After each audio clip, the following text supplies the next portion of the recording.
Azad Samaj party को छोड़कर जन स्वराज पार्टी क्यों ज्वाइन कर लिए? लेकिन भी वो आज़ाद समाज पार्टी सड़क की राजनीति कर रही है। अब ही अच्छी तो बात है, सड़क की राजनीति करके ही तो लोग संसद में जाते हैं। कांसी राम साहब ने कहा था कि अगर बैलेट को बचाने के लिए बुलेट भी चलाना पड़े तो हम चलाएंगे। प्रशांत किशोर जी का कहना है हर एक काबिल आदमी का एक जात होता है और हर एक जातियों में काबिल लोग होते हैं। तो आखिर जात की बात तो जन स्वराज भी कर रही है ना। आपका महत्व और आपका जोर जाति पर है और हमारा जोर काबिलियत पर है। मैं मानता हूँ चाहे चिराग पासवान हो या फिर नगीना के सांसद, उनको जनरल सीट से लड़ना चाहिए था।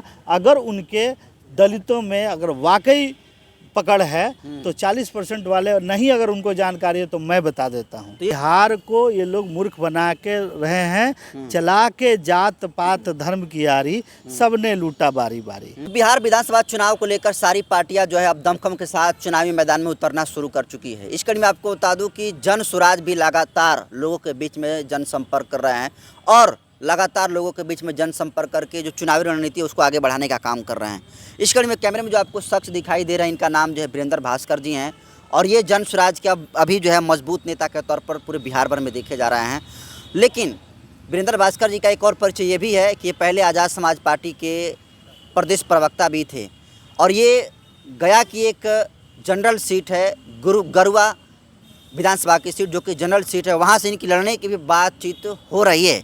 पूरे मसले पर बातचीत करेंगे, लेकिन उससे पहले जानने की कोशिश करेंगे कि आखिर इन्होंने आज़ाद समाज पार्टी को छोड़कर क्यों जन स्वराज का दामन थामा। तो पहले तो स्वागत है सर। सबको क्रांतिकारी जय भीम, जय बिहार। आज़ाद समाज पार्टी को छोड़कर जन स्वराज पार्टी क्यों ज्वाइन कर लिए? देखिए, पहले तो आपके जो इंट्रोडक्शन में दो बातें मैं करेक्ट करना चाहता हूँ कि गुरुआ एक विधानसभा है। गुरुआ गया जिले में औरंगाबाद लोकसभा में है, जनरल सीट है। सही बात है।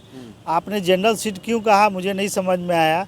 लगता है आप मेरे जाति सूचक चीज़ों को उभारना चाहते हैं कि मैं दलित जाति से आता हूं और मैंने ऐसा दुस्साहस कैसे किया कि एक जनरल सीट पे और जन स्वराज जैसी पार्टी जो है के साथ आप उतरने का काम किया। इसके पीछे मैं स्पष्ट कर देना चाहता हूं कि बाबा साहब ने समानता की बात की थी। समानता का मतलब दुसाध चमार भूइयां रविदास के बीच में समानता नहीं। समानता मतलब देश के प्रत्येक नागरिक के बीच में समान भाव होना चाहिए, इक्वलिटी बिफोर द लॉ होना चाहिए। और मैं इसी सिद्धांत पर विश्वास करते हुए अगर मैं काबिल हूँ और अगर मैं समानता की बात करता हूँ तो मैं किसी बहुजन या स्वर्ण या दलित को अलग क्यों मानूं। मेरी लड़ाई तो काबिलियत की है, इसलिए मैं जनरल सीट पे जाता हूँ।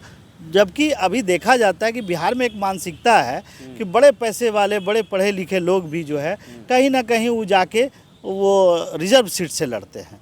तो मुझे नहीं लगता कि वो समानता की बात करते हैं। समानता की बात तो तब होगी जब आपकी लड़ाई काबिलियत की होगी। आप तो वही बात होंगे कि आप अगर मैं किसी जनरल सीट पे जाऊंगा तो किसे हराऊंगा, किसी न किसी दलित को हराऊंगा। तो ये कहने का मतलब ये समानता की भाव नहीं हो, ये हुआ पद का लालच। और इसका दुष्परिणाम क्या होता है कि आपने देखा होगा कि अगर दलितों की अगर उचित बात उठानी हो तो ये रिजर्व सीट वाले लोग आज तक कभी उठाते नहीं देखे जाएंगे। ये तो सच्चाई है। अभी भी 131 सांसद हैं लेकिन बाबा साहब के मुद्दे पर बिल्कुल चुप रहते हैं। तो मेरा ये कहना है कि मैं अपने लोगों को ये बहाना देना चाहता हूँ। एक कहावत है, मैं एक नारा दिया है कि भास्कर तो एक बहाना है, रास्ता तुम्हें बनाना है। भास्कर अगर जीतेगा तो एक नई इबारत लिखेगा, नई कहानी लिखेगा और ये कहानी लिखने का श्रेय जन स्वराज को जाएगा, प्रशांत किशोर को जाएगा, जो साहस करेंगे कि एक काबिल व्यक्ति को जनरल सीट पे भी दलित को लाने के काम करेंगे। आपने पहले मेरे सवाल का जवाब नहीं दिया। आपने आज़ाद समाज पार्टी चंद्रशेखर आज़ाद का साथ क्यों छोड़ा? देखिए, उसके पीछे कारण है कि जन स्वराज में आना उसका एक कारण हो गया और छोड़ना दूसरा कारण हो गया। अगर दोनों का मिलाइएगा तो एक है कि वो संसद की और सड़क की राजनीति की बात करती है, लेकिन आज भी वो आज़ाद समाज पार्टी सड़क की राजनीति कर रही है। तो बात है, सड़क की राजनीति करके ही तो लोग संसद में जाते हैं। कांसी राम साहब ने कहा था कि अगर बैलेट को बचाने के लिए बुलेट भी चलाना पड़े तो हम चलाएंगे और जब तक हम सत्ता में नहीं आएंगे अपने लोगों का हम कल्याण नहीं कर पाएंगे और सत्ताधारी लोगों के बहन बेटियों की इज्जत कभी नहीं जाती है। तो ये आप शायद कांसीराम साहब की इस बात को भूल गए और बाबा साहब के भी इस बात को भूल गए कि उन्होंने कहा था कि आज मैं तुम्हें ये वोट का अधिकार इसलिए दे रहा हूँ कि तुम शोषित से शासक बनो। सड़क पर कब तक रहेंगे आप? आपको सत्ता में समन्वय करना पड़ेगा, सामूहिक प्रयास करना पड़ेगा, जो जन स्वराज की सोच है। आपको काबिलियत को आधार बनाना पड़ेगा, जो भी काबिल हो, किसी भी जात का हो। प्रशांत किशोर जी का कहना है हर एक काबिल आदमी का एक जात होता है और हर एक जातियों में काबिल लोग होते हैं। तो आखिर जात की बात तो जन स्वराज भी कर रही है ना। आपका महत्व और आपका जोर जाति पर है और हमारा जोर काबिलियत पर है। बाबा साहब एक काबिल व्यक्ति थे, इसी कारण से आज विश्व में सिंबल ऑफ नॉलेज बोला जाता है। क्यों बोला जाता है? काबिलियत के आधार पे, जाति के आधार पे। क्या कोई लगता है कि कोई अनुसूचित जाति, महार जाति, खास करके अछूत जाति को कोई ये सिंबल ऑफ नॉलेज बोले? तो आपका ये कहना है कि जो चंद्रशेखर आजाद है अभी भी सड़क की ही राजनीति कर रहे हैं? निश्चित तौर पे अपने सारे लोगों को गुमराह कर रहे हैं। अगर इतने बढ़िया लोकप्रिय नेता थे बहुजन के, तो नगीना सीट क्यों चुना? उनको कोई जनरल सीट चुनना चाहिए था। कौन ऐसा, आपको नहीं पता है कि बहुत सारे ऐसे सीट हैं जहां दलितों की आबादी 40% है, यूपी में ही है, उससे आप नहीं चुनाव लड़े। यानी आपकी भी साजिश वही है जो आज मायावती और अन्य लोगों की है कि आप जो है सवर्णों के वोट से जीतेंगे और बात उनकी छिपा के करेंगे और दलितों के बात पे गुमराह कर देंगे। जो अपने वोटों से जीतेगा वही अपने समाज की बात करेगा।